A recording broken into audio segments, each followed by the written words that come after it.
Selinexor has been around for some time. It's not reimbursed in all countries. It's a small company driving it. So they have two indications. One is monotherapy or with Dexamethasone in penta-refractory patients, very late line, and they actually need to be penta-refractory. Not many other drugs have that strict sort of label. But they also have another approval, Selinexor Bortezomib Dex in second line.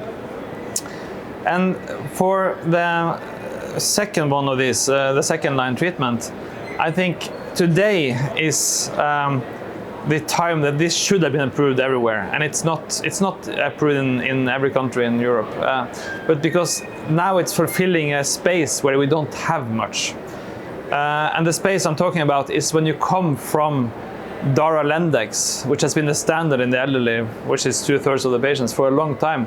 When they progress, they are refractory to Daratumumab, refractory to Lenalidomide, and you don't actually have any other triplet options that are very good, I would say.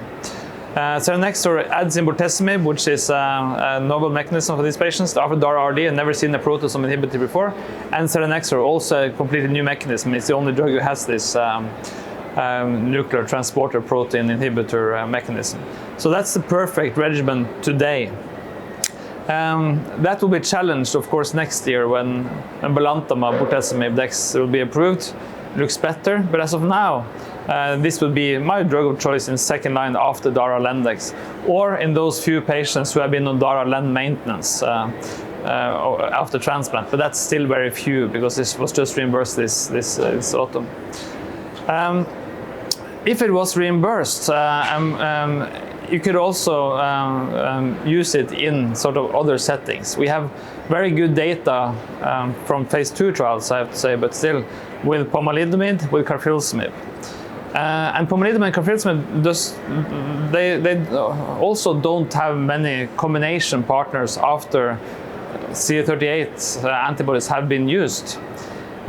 So if you have it available, that's a possibility. Let's say after DaraRd KD or in second line, Selinexor Pomdex, for instance.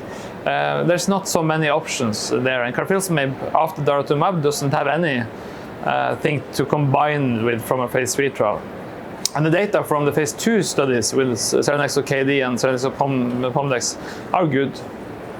But it of course takes.